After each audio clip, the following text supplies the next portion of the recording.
would lighten the operations. In London, concern grew for the safety of the 27,000 British civilians resident in Egypt.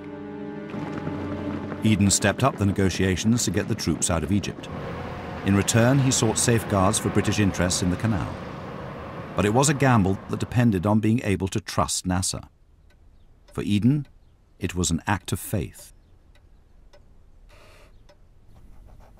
He revealed his anxiety and need for support from the US in a letter to President Eisenhower. We are being asked to give up something of real value. It is something which we have created as a result of the experience which we gained in the last war, at the cost of so many lives and so much expenditure of time and money. We are being asked to substitute for this, which we now hold, an agreement, which must in part be an act of faith in Egypt. And on this agreement will rest an essential element of the defense of the free world against aggression. That is why your help is so necessary.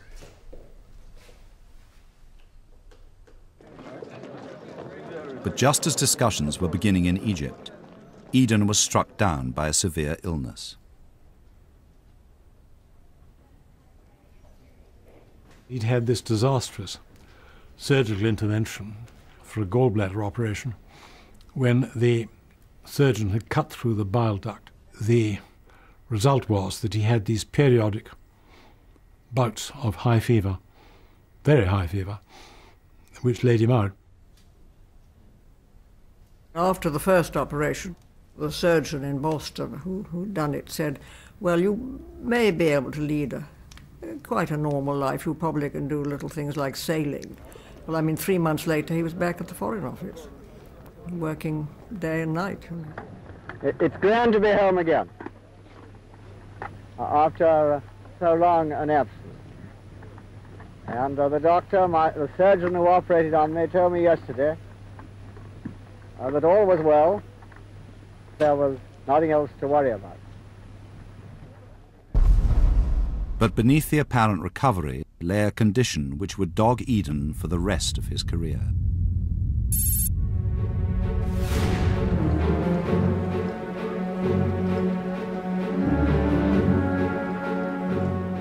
Finally, Eden and Nasser reached agreement over the canal zone. At long last, agreement has been reached. The main clause of the agreement states that all our troops will have left Egypt within 20 months and may only return if Egypt, any other Arab state, or Turkey is attacked. These terms have created some indignation in Britain. Nevertheless, after a tense debate, the government secured approval for their actions. The pact has put Colonel Nasser in an even more powerful position. It was a great feeling of happiness. After 72 years of occupation, we realized a very big victory, expelling the British occupiers out of Egypt, with Nasser as the driving force. And after signing the agreement, instructions were issued to halt all kinds of aggression against the British Army. With the withdrawal of the troops, the British adopted another strategy to maintain security in the Middle East. Along with the Americans, they helped found the Baghdad Pact, a pro-Western, anti-communist alliance of Middle Eastern states. But Nasser had no intention of entering such an alliance. He was more interested in consolidating his own power and influence in the region.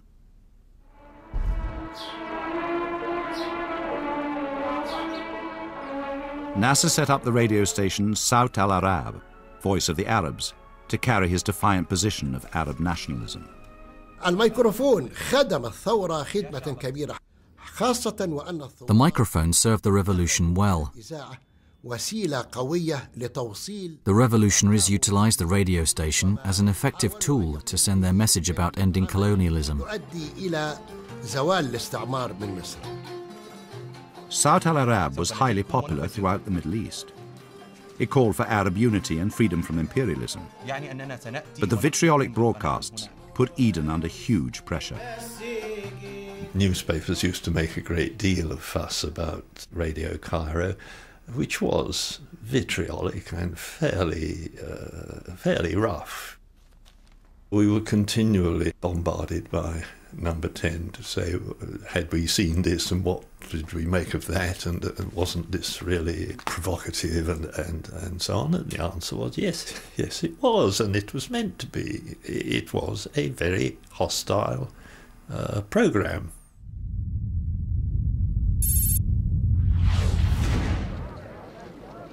Eden decided it was time to meet Nasser face to face. It was the first and only time the two men would ever meet. We were on our way to Bangkok for the CETO conference. We stopped off for one night in Cairo.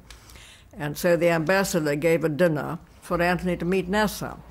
And Nasser came to dinner, and he appeared to be sort of boisterous and happy and shouted away. Each man came to the dinner confident of reaching an agreement. Eden wanted Nasser's propaganda station to cease from its anti-British broadcasts and still had hopes of drawing Egypt into the Baghdad Pact. Mr. Eden was faced by an absolute refusal in that regard. The argument of the Egyptian president was that you want us to join a pact against the Soviet Union, which is thousands of miles away and doesn't pose a threat, whereas the country that is a threat to Egypt is actually Israel, which is very close.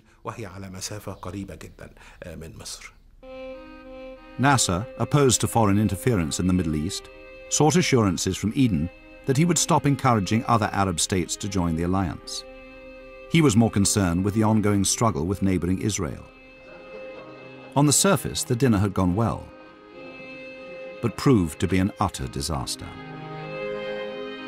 He came up to my room afterwards and said, well, that went all right. But it turned out that Nasser had been deeply offended by every moment of the evening.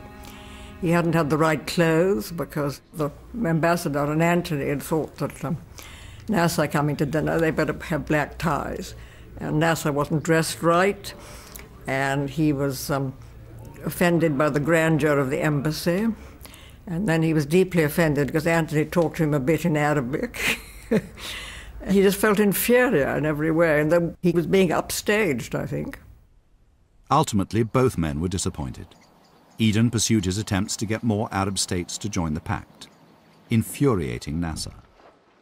When we tried to get Jordan into it as well, that was taken by Nasser as a provocation, because we had made Nasser a promise that we would not try and recruit Jordan. So Nasser thought he was being double-crossed. Eden thought that he had secured a deal with Nasser, that Nasser would drop the incessant propaganda from Radio Cairo directed against our interests in the Middle East. The attacks on the Canal Zone base, for example, would be scaled down or stopped. But when he returned to London and found that everything went on as before, exactly, he felt that Nasser had betrayed him in a way, that he'd been deceived. It caused him certainly to regard Nasser as unfriendly, if not an enemy. We are entitled to ask Egypt where she stands. If Nasser wishes to continue to denounce Britain and to oppose British policy in every way, let him say so. If not, let him make determined efforts to carry out the promise he made to me, and he will find me more than willing to meet him halfway.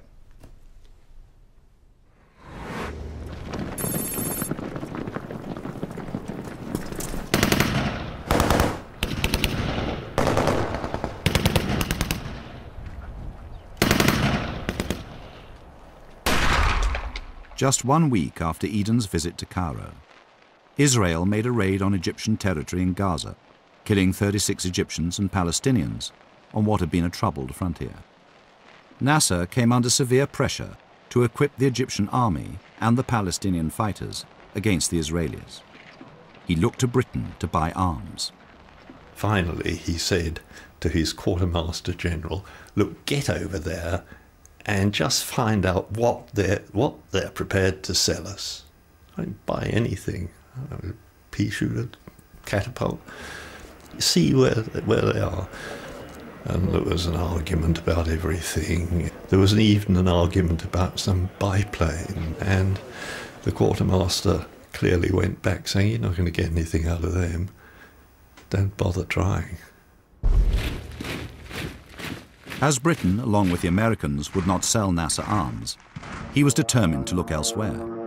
To the horror of the West, Nasser made a deal with the Soviet bloc. It was a big shock, because it suggested that the threat of communism spreading through the Middle East was real, and that Nasser had, in a sense, sold out.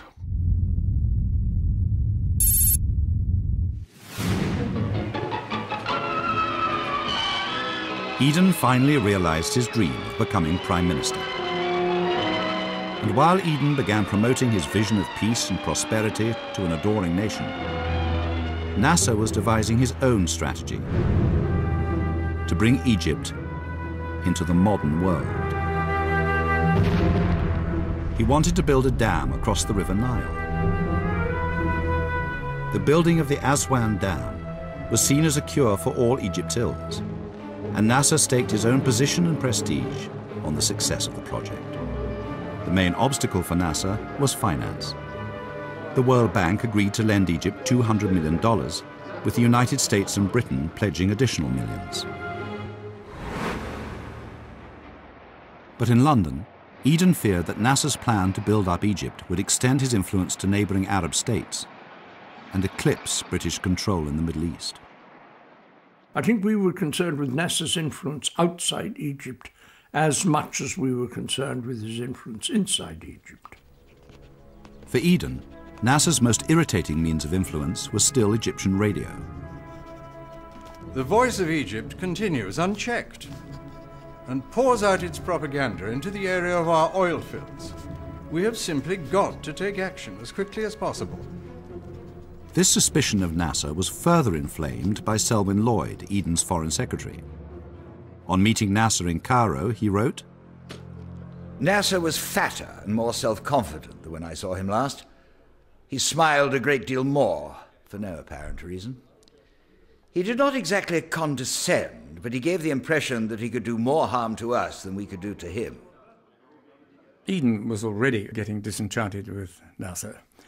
And I think Selwyn's communications were simply reinforcing this conviction that Nasser was an unmitigated menace to British interests, capable of essentially subverting what we regarded as friendly regimes, from Baghdad to Saudi Arabia to Jordan.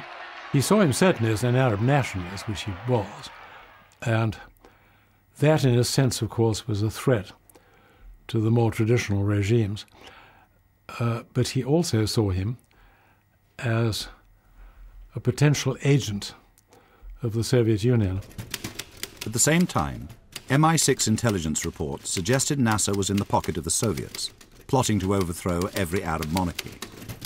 These reports were later proved suspect, but they fueled Eden's increasingly hostile view of Nasser. The pattern is familiar to many of us, my friend. We all know this is how fascist governments behave. And we all remember, only too well, what the cost can be in giving in to fascism. He, after all, had really made his name, resigning from the Chamberlain's government in the late 30s, standing up to the dictators, being Churchill's foreign secretary throughout the war, and he just believed that you had to stand up to dictators. I think his view of Nasser was that Nasser was dangerous and that he was a dictator and that you ought to stand up to him, and surely whatever the cost in money and blood, you had to do this. Eden, who didn't need much to fuel his suspicion of Nasser, decided the game was up. It was time to try and get rid of him. Secretly, Britain considered different options against Nasser. Well, MI6 undertook very many activities. It had embedded itself into the Suez Canal Company. The goal of this was to attack the regime, or to participate in any attempt to assassinate Nasser by one means or another.